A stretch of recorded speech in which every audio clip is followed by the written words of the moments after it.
به نظرت اگه یه طرف ماشین دیسک چرخ فابریک باشه و یه طرف دیگه دیسک اسپورت باشه کدومشون زودتر داغ میشه، کدوم زودتر خنک میشه؟ میخوام تو تست عملی بهتون نشون بدم. بریم با هم دیگه این مجموعه سگ دست فابریکی رو ببندیم به جای اسپورت، اون طرفش هم که دیسک اسپورته و توی جاده داغش کنیم ببینیم کدوم بیشتر داغ میشه. خب مسلما که این بیشتر داغ میشه، ولی میخوام اختلاف دماشو به صورت عملی بهتون نشون بدم. با من همراه باشید. برای باز کردن سگ دست پراید اول باید یه بوکس فشار قوی 29 بندازیم و مهره پولوس رو باز کنیم.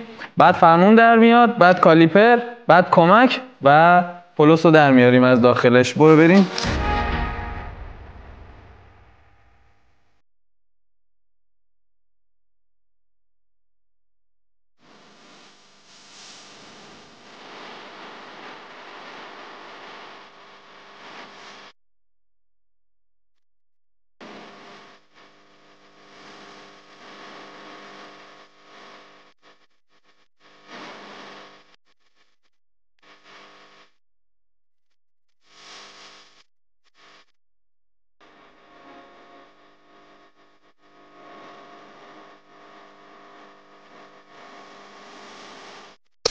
یه طرف هم دیسک چرخ فابریکیه، نمیدونم ساخت کدوم برن و لنتامون هم که همون لنت ثابته، یعنی دو طرف همون لنتایی که همیشه تو تستا بوده. بریم با هم دیگه داغش کنیم، فشار بیاریم ببینیم کدوم عملکرد بهتری داره. دوباره منم دماسنج و آچبک بدبخت و یه تست کوهستانی. این طرف دیسک چرخ استار پی اف سی که 100 تا تست روش انجام دادیم. خب بچه‌ها روند همونطور که تو همه تستا انجام دادیم میریم سراغ گاز و ترمز گرفتن تا حسابی داغش کنیم. تو سرشیبی هم هستیم.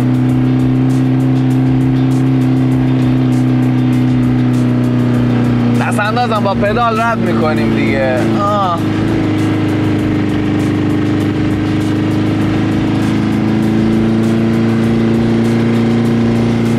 فقط امیدوارم با این صدای اگزوز ماشین توقیف نشه، حوصله ندارم حقیقتا.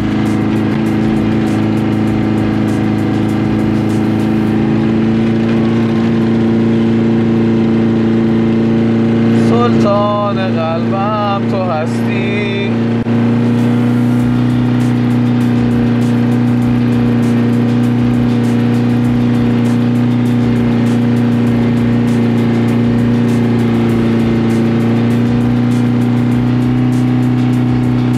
موتور لفت گروپ.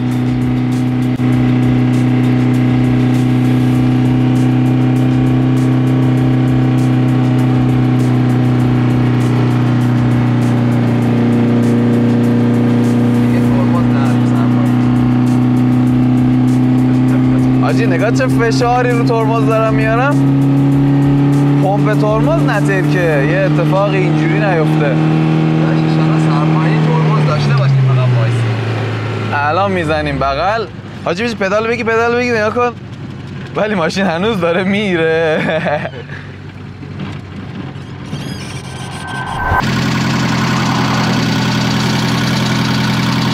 590 پشمام 600 درجه.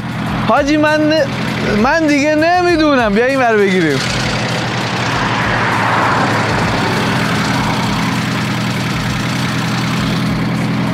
$440 450 460. حالا بریم یه خورده تا همون پایین یک رانندگی بکنیم ببینیم کدوم زودتر خنک میشه. برو بریم. داخل ماشین چرا دوده؟ دودو ببین تو دوربین میتونی بندازی نگاه کن. نکنم خب تا جای همون ستون برق، نمیدونم اسمش چیه، تیر برق، میریم زیر تیر چراغ برق دما رو اندازه میگیریم. ترمزم نمیگیرم دیگه که دوباره داغش نکنم. دستی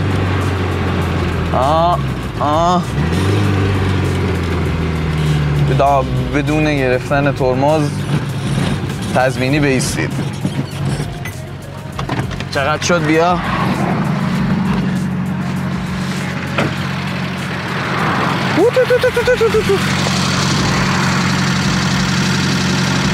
$390 400 420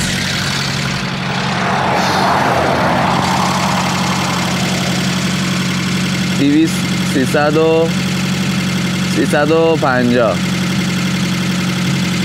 350. بچه یه چیز جالب بهتون بگم، این دماسنج تا حالا دمای بالای 450 درجه رو به خودش ندیده بود. 600 درجه با دیسک فابریک داغ شد.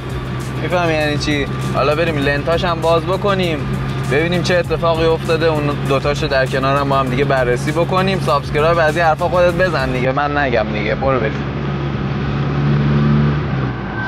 دمتون گرم که تا اینجا ویدیو با من همراه بودید. پس یادتون باشه اگر اهل رانندگی جاده و یا رانندگی پرسرعت و پرفشار هستید، این دیسکای فابریکی جوابگوی شما نیست و 600 درجه دمایی که من واقعا تا حالا نتونستم دیسکای خودم رو به همچین دمایی برسونم. هنوز تموم نشده، تستای خیلی خفن‌تری هم داریم. من تا این دیسکای خودم رو داغون نکنم بیخیال نمیشم. پس کانال داشته باش و منتظر ویدیوهای بعدی باش. برو بریم. خب اینم وضعیت لنتایی که رو دیسک فابریک بسته بود. ببین هم ترک کرده، هم یه تیکه هایش کلا رفته و عملا لنت نابود شده دیگه. بریم اون طرف دیگه هم که دیسک پی اف سی بود. ببین بچه ها، این هم دیسکای طرف لنتای طرف دیسک اسپورتمونه که حالا لنتا شیشه شده ولی خب منفجر نشده. این هم وضعیت خود دیسک اینطور که میبینید. حالا سر حال آماده یه تست دیگه.